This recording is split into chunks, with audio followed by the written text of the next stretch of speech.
The psychology of money के तीसरे अध्याय में समय के आर्थिक निर्णयों और परिणामों पर गहरा प्रभाव पर चर्चा होती है। लेखक मॉर्गन हॉसेल समय, सहिष्णुता और धन संचय में इस जटिल संबंध को जांचते हैं।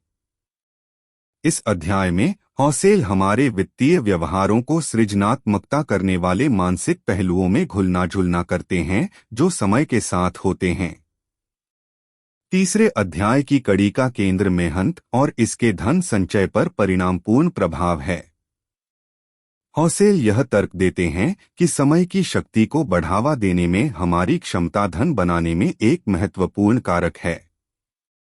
उन्होंने जल्दी धन की पीछे भागने के आमंत्रण के खिलाफ धीरे धीरे अमीर होना की विचारधारा को प्रस्तुत किया है, जो अक्सर तेज धन प्राप्ति से जुड़े सफलता के सामान्य धाराओं को चुनौती देती है।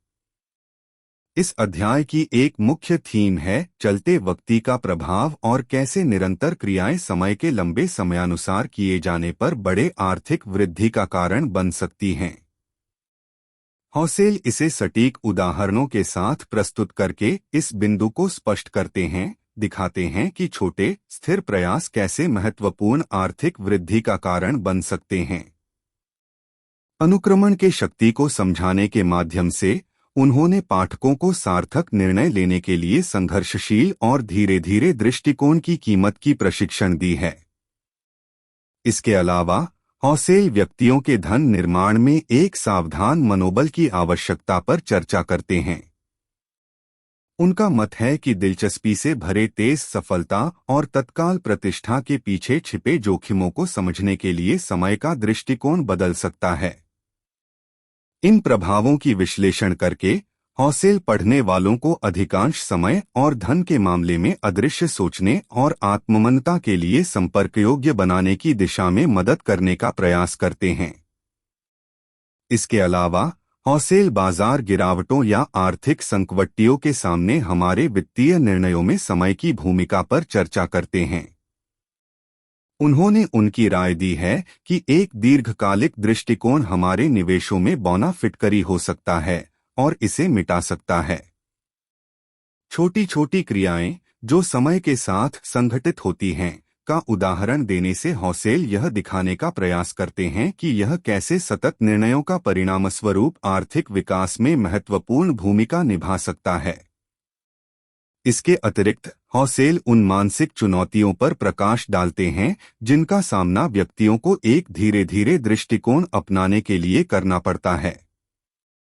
उन्होंने स्वीकृत किया कि सामाजिक और सांस्कृतिक दबाव अक्सर तेज सफलता और तुरंत प्रसन्नता की प्रशंसा करते हैं।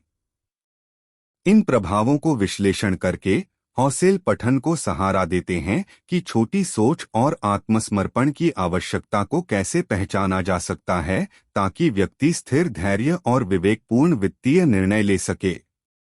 इस अध्याय में बाजार में परिस्थितियों के साथ अपने जोखिम सहिष्णुता और सहनशीलता की भूमिका पर भी चर्चा होती है।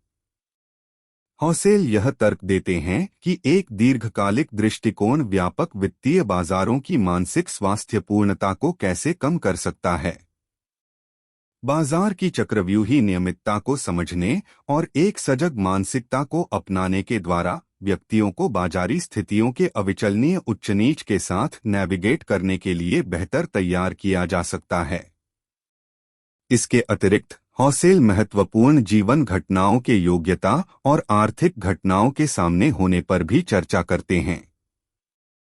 उन्होंने बताया है कि इन घटनाओं को समय के साथ ही संदर्भ में देखना कितना महत्वपूर्ण है और यह कैसे झटपट निर्णयों से बचने में मदद कर सकता है।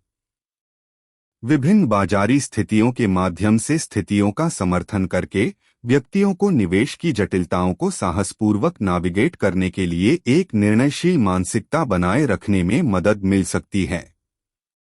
इस अध्याय के माध्यम से हॉसेल वास्तविक जीवन के उदाहरणों और केस स्टडीज को मिश्रित करते हैं जो उनके प्रतिष्ठान जोड़ने में सहायक होते हैं।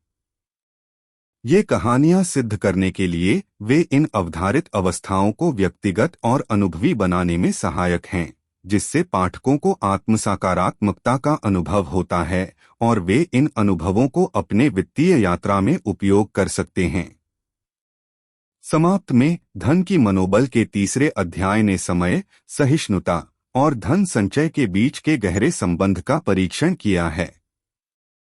मॉर्गन हॉसेल ने स्पष्टता से बताया है कि दीर्घकालिक दृष्टिकोण कैसे धन निर्माण में महत्वपूर्ण भूमिका निभा सकता है और यह कैसे मानसिकता की साथी बन सकता है जिससे व्यक्तियां वित्तीय चुनौतियों का सामना कर सकती हैं। इस अध्याय का आधार एक धीरे धीरे और सहिष्णुता से भरा दृष्टिकोण है जो शीघ्र धन प्राप्ति की मोहक लालसा के खिलाफ उत्तेजना करता है और व्यक्तियों को सजग और स्थिर मनोबल के साथ वित्तीय योजनाओं की ओर मोड़ने में मदद करता है।